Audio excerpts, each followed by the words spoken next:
Last February, Microsoft co-founder and billionaire philanthropist Bill Gates appeared on The Tonight Show and shared some bold predictions about artificial intelligence, AI. In just a decade, he told host Jimmy Fallon, AI will be capable of great medical advice, and humans will no longer be needed for most things.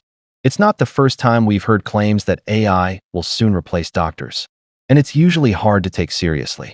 But then just last month, on the heels of Gates's tech forecast, researchers at Google published a study introducing Articulate Medical Intelligence, Explorer, AMIE, an AI system designed for clinical interactions and diagnostic dialogue. The trial involved specialist physicians and patient actors and assessed diagnostic accuracy, communication, empathy, and management reasoning, says Mike Steikerman, PhD, a research scientist at Google Health involved in the study. AMIE often performed comparably or better than primary care physicians in these specific research settings, given the provided prompts. AI achieved a correct diagnosis 60% of the time compared with about 34% for unassisted human doctors.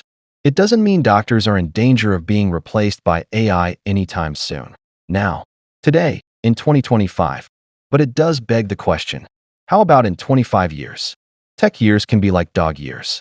Google is already partnering with Beth Israel, Deaconess Medical Center on a prospective research study to explore how AMIE might help gather information pre-visit and understand clinician and patient perceptions in a real-world setting, says Steikerman.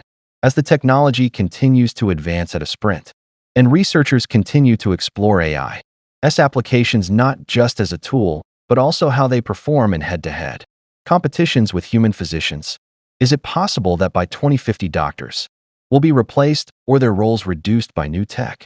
An AI upheaval may or may not be coming. Let's play the science fiction card. Replacing doctors with machines feels like science fiction because it feels imaginary today. But everything from the internet to Wi-Fi to touchscreen supercomputers in our pockets felt imaginary at one time. Science fiction turned facts. Incoming, Beckman Institute. Researchers recently developed an AI model that can accurately identify tumors and diseases in medical images. London's Institute of Cancer Research has created a prototype test that uses AI to predict the best drug combinations for cancer patients in less than 48 hours. King's College Hospital, also in London, is recruiting patients for a clinical trial of a new AI tool that can identify abnormalities on MRI head scans. And both MedPoLM and ChatGPT have passed the U.S. medical licensing exam. AI is already driving significant changes in stroke diagnosis, says Luciana Didirio, PhD, Turing Fellow with the Alan Turing Institute and founder of the Behavioral AI Lab at Edinburgh University's Centre for Medical Informatics. Her research, published last January, found that rather than using AI to confirm their diagnosis, clinicians could now use AI to make an initial assessment. Potentially, these changes can benefit patients, improving the detection rate of large vessel occlusions, says Didirio, but perhaps more importantly by providing the clinician with immediate predictive maps of the extent of brain damage and the potential for treatment. And it's only beginning. By 2050, I expect AI to be a deeply integrated, horizontal layer across the entire diagnostic pathology workflow, says Faisal Mahmood, PhD, Associate Professor of Pathology at Brigham and Women's Hospital and Harvard Medical School, whose lab is devoted to machine learning and data fusion. Routine slides will be automatically triaged, allowing pathologists to focus on complex cases. AI will pre-order ancillary tests based on predictive models, and agentic generative AI systems will serve as intelligent assistants, answering diagnostic questions, highlighting key findings, and even drafting structured pathology reports. That feels like the feel-good scenario, a truly fast, accurate, dependable technology that augments the physician/patient interaction and improves care. Neither physicians nor patients would argue against such a future. David Dranove, PhD, paints a less rosy picture. The Walter J. McNerney Professor of Health Industry Management at Northwestern University's Kellogg School of Management has studied how AI could change the future of healthcare and suggests that by 2050, AI could more than adequately substitute for the radiologist, and presumably at a much lower cost because AI can be scaled. Humans will still be needed in medicine, if only because humans are vastly more capable of detecting and interpreting the nuances of each other's speech, posture, facial expressions, and so forth, he says. These are essential to taking a medical history, forming a diagnosis, and making and communicating a treatment plan. What does that mean for the medical students hoping for careers in healthcare tomorrow? You had better have strong people skills, says Dranov. If all you can bring to your patients is book learning, knowing what tests to order and what protocols to implement based on objective data, without the ability to make subjective decisions based on differences you perceive from one patient to another, then you might as well give way to the computer. Remember the term patient care, he advises. If you are not good at the care, then you may find yourself replaceable. It might also be useful to look at what is currently happening in nursing, with nurses' unions already rising to the defense against AI encroachment in traditional nursing roles and new data already showing that AI could be far cheaper than human nurses. $9 per hour versus $35 to $40 per hour for humans. It makes sense to look at the future through the lens of basic business. If a new tech can lower costs, especially human ones, why would those cuts not be made?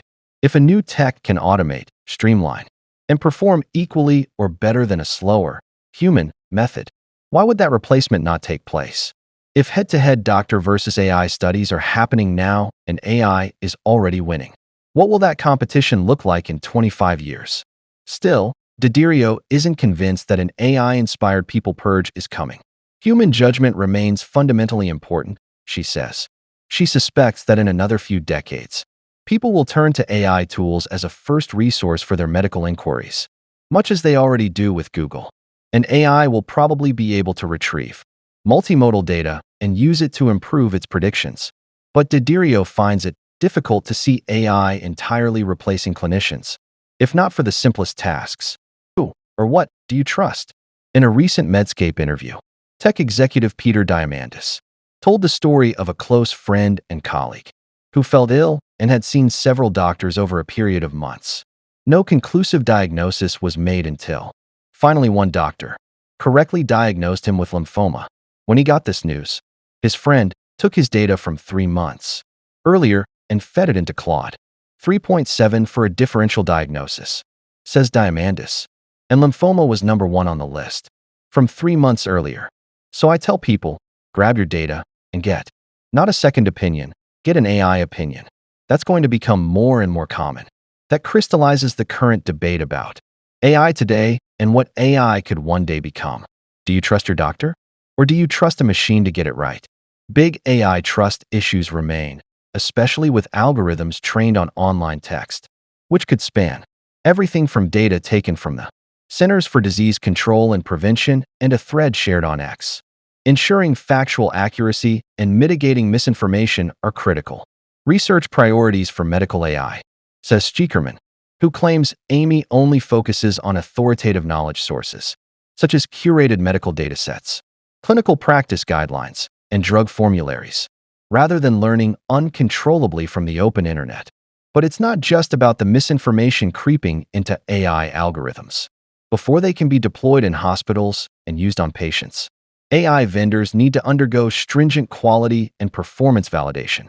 But once approved, AI algorithms are frozen, meaning that they cannot be allowed to change or to learn from the data they process, says Diderio.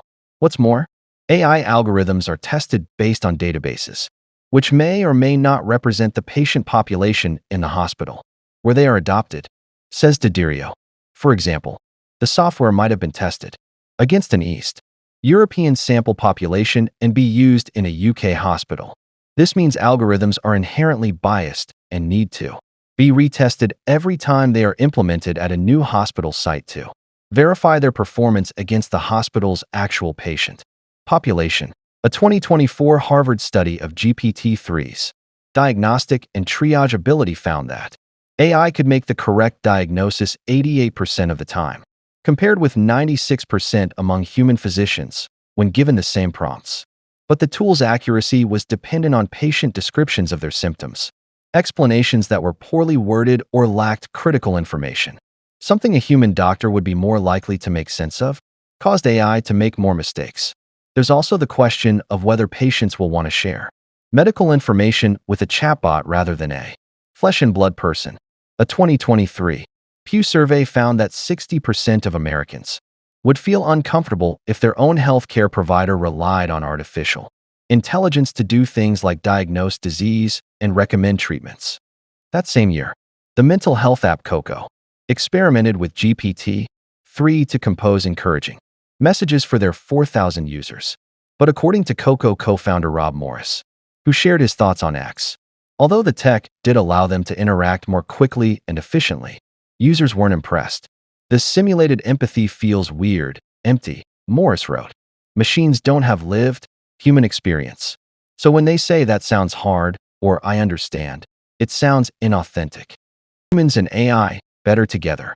Some researchers warn that replacing physicians with AI runs the risk of Turing trap thinking, says Nigam Shah, MBBS, PhD, professor of medicine at Stanford University and chief data scientist for Stanford Healthcare. The Turing test, first proposed by computer scientist Alan Turing in 1950, suggested that if a machine can provide an answer, that makes it indistinguishable from a human, then and only then can it be described as intelligent. In 2023, Shah and his colleagues took a closer look at this theory in a medical setting, studying whether 430 volunteers could tell the difference between ChatGPT and a flesh and blood doctor. On average, patients correctly identified both the real doctor and their AI, equivalent just 65% of the time, and they were less likely to trust a chatbot's diagnosis for high-risk or complex questions.